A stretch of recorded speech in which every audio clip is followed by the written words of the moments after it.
Hi, David Wallimann here. This is a follow-up video to a video that I uploaded a few weeks back called 5 minor pentatonic hacks every guitar player should know. In that video, I shared with you 5 simple concepts that you could apply to the minor pentatonic scale, or really any other scale, and make music out of it. These concepts were meant to inspire you. In this video, I'm going to give you 5 actual licks that use these different concepts, 1 lick per concept. To make things easy, we're going to work in the key of A minor. I have a backing track that is just an A minor vamp going on. And before we get started, for those of you who were annoyed, hurt, offended that I called these concepts hacks, there you go. Let's get started.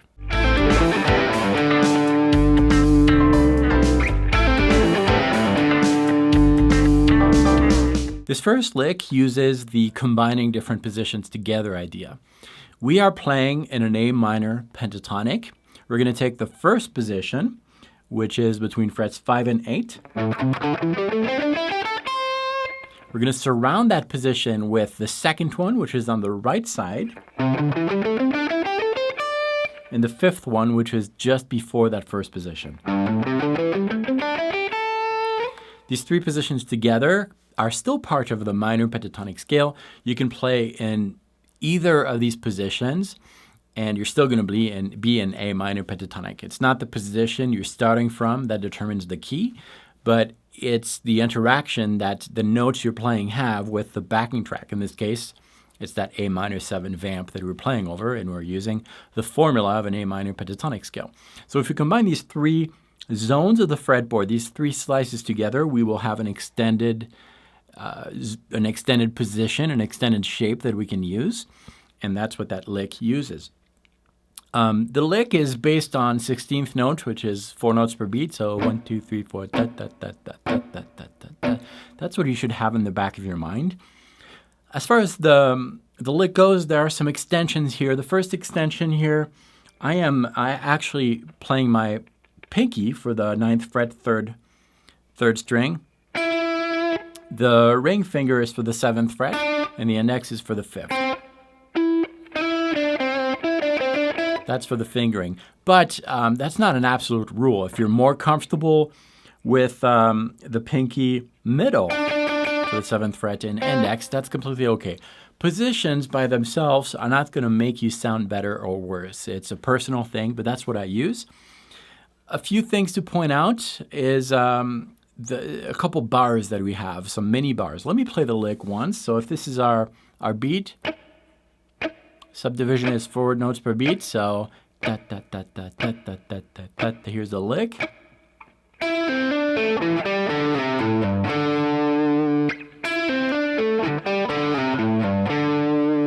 There's a bar here that I'm playing for the 7th fret, right here on the 4th string. And on the 5th string, those 2 notes are going to be a little bar. It's kind of awkward. I'm using my middle finger, but I think that's the easiest way to do it. You would be tempted maybe to play your middle and index, but then you're going to be stuck for the next part of the lick where you need your index to be on the 5th fret, 4th string. So we're going to do a mini bar with your middle finger. And then your index is going to play that 4th string. And there's another mini bar here, a bar with the index to reach that 5th fret of the 5th string, going into that slide. So altogether, really slow. Pay attention to those bars. Here's one. Here's another one. And slide. Practice that really slowly. Get used to the fingering. If anything feels just too awkward, and you're practicing on it, you just can't get it, try different fingerings. Maybe that extension is bothering you, so maybe instead of pinky, ring, index, you're more comfortable with pinky, middle, index. It's up to you. Find what works for you. You don't have to play it exactly as it is, but that's what works for me, and as long as it sounds good, you're good. Practice well. Here's the lick one more time.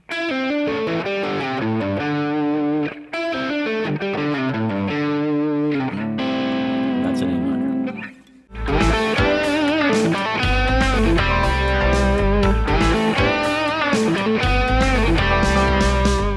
Lick number 2 uses the bending approach, and the bending approach is basically playing a note within that minor pentatonic scale, if that's the key you're working in, and approaching that note by a half-step bend just below. So if our minor pentatonic scale position is the first position in A, we have frets 5, 8, 5, 7, 5, 7, 5, 7, 5, 8, and 5, 8. Each of these notes can be approached by a note 1 fret below and bending that note a half step above so that it sounds like the note you're intending to fret. So if you want to hear the first note of our position, which is low E string, 5th fret, you would play the 4th fret and bend it a half step. And you can do that with a whole pentatonic scale.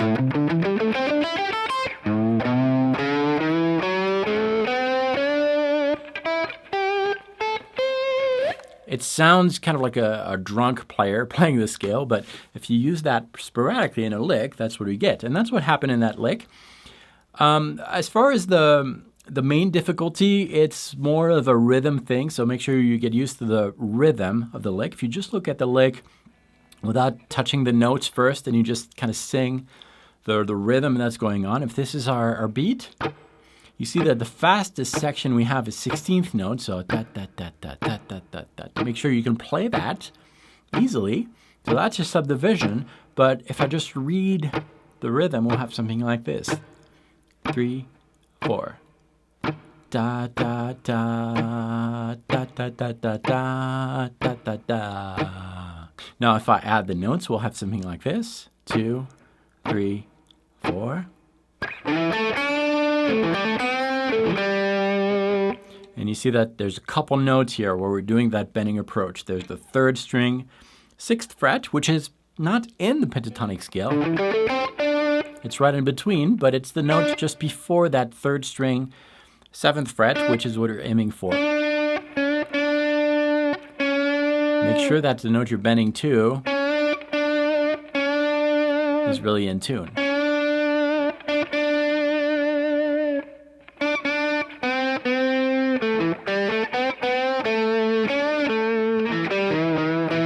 And that creates a Jeff Beck type of effect, but that's the lick that I had for you.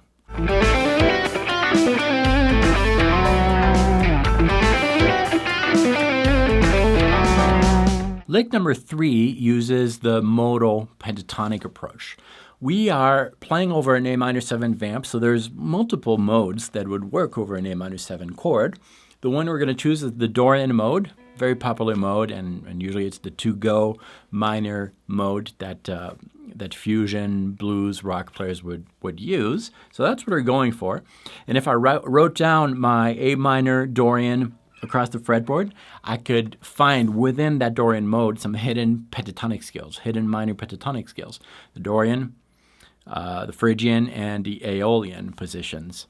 And in this case, that would be an A minor pentatonic, a B minor pentatonic,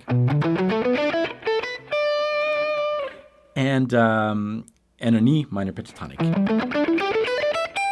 So 3 minor pentatonic scales that are extracted from the full A Dorian mode. This is not a complete lesson on the topic, just rewatch the original video, but the lick uses that principle, and we're going to focus on the first position of an A minor pentatonic and first position of a B minor pentatonic, which is 2 frets higher. So that's going to make it easier to slide in and out. The lick is based on 16th notes, so 1, 2, 3, 4, that's the subdivision. And you can see the slides in there. That's the transition right there. We're starting in A minor pentatonic.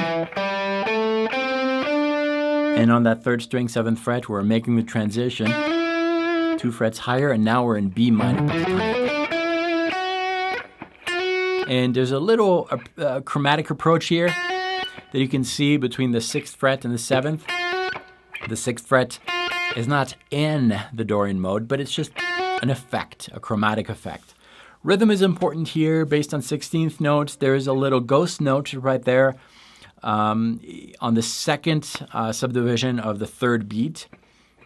For that, you just like mute everything. Just put your left hand flat on the fretboard and just add a little little note there. It's a ghost note because it's not pitched, so you don't really know the pitch, and you can hear it here. You see that little thing? It's tiny, but it really adds to the confidence of you playing that and the character of that lick. Without, it sounds like that. With it,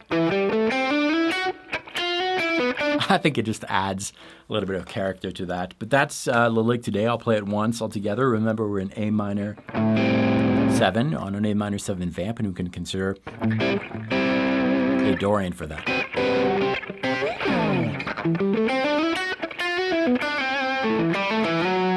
And see the end there? I'm sliding back into that B minor pentatonic position in its first position. But that's the lick for the third concept.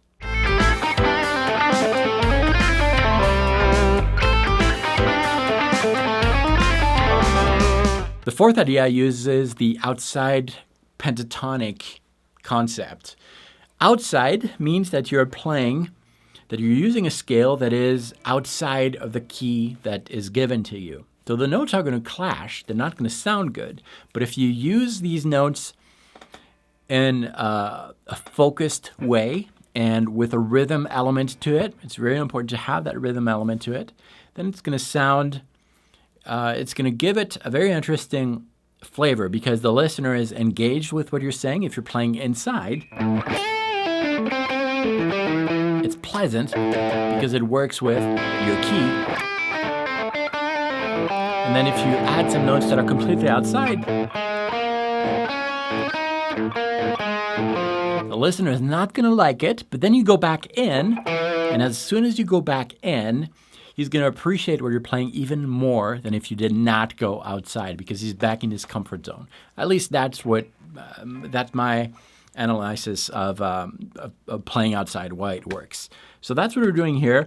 We are considering an A minor pentatonic scale in its first position. Let's keep it simple. We're still playing over that same A minor 7 vamp. That first position right here between frets 5 and 8, that's inside. All these notes are working on the backing track. Little blue note in there. Why not? But it's still considered inside. If I want to go outside, I can go a fret higher. So all the notes are clashing with our root.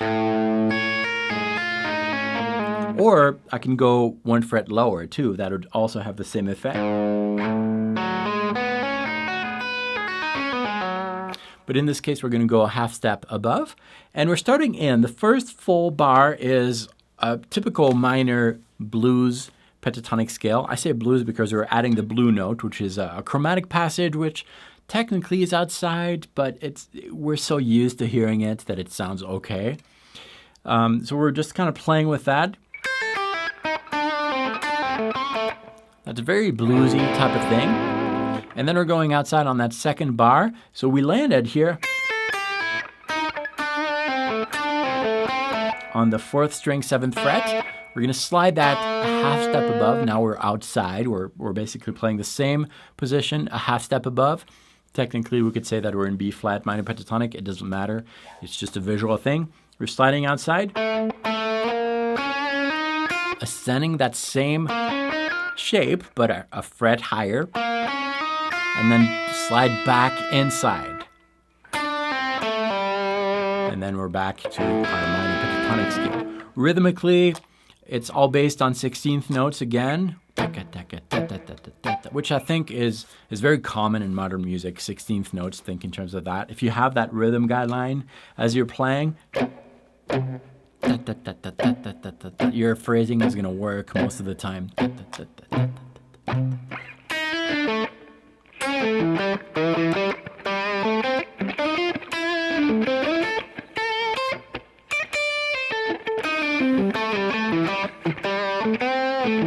Right? It kind of works. It adds a nice rhythm element to it. But anyways, that's the lick. I'll play it once for you all together. Pay attention to when we're going outside. That's the beginning of that second bar, and then we end inside. We don't play outside too long. It's important. So here's our tempo.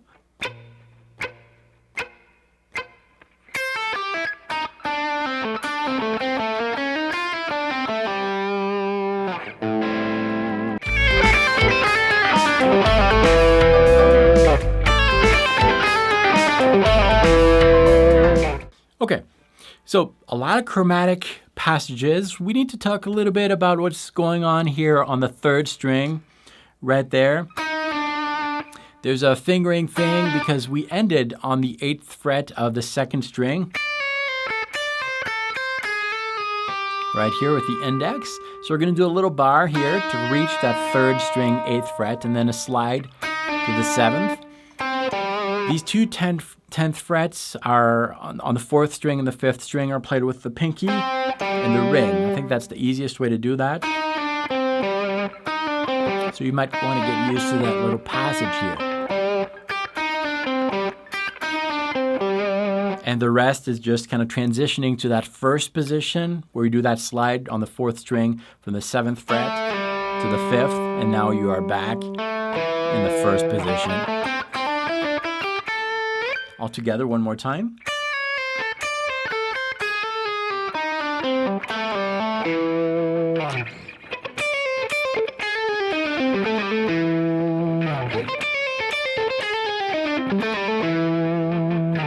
And that's the 5th lick. Thank you so much for watching this video. If you want the backing track that I was using and the tablatures for these licks, you can get them for free. Just head to the link that is going to be shown below in the description of this video. Sign up to my newsletter, and even if you're already signed up, still put your name there. You will just be put in a special segment of my newsletter where you can download these licks and that backing track for free. I send about 2 emails a week with some lesson material, free stuff, and every once in a while I try to sell you something, but you can subscribe anytime. That's all I have for you today. Thank you for watching this. Please subscribe if you haven't already. I have new content coming really regularly, and I actually have some plans for 2017, which I'll tell you about very soon. Thank you for your support. I'll see you next time. Until then, salut.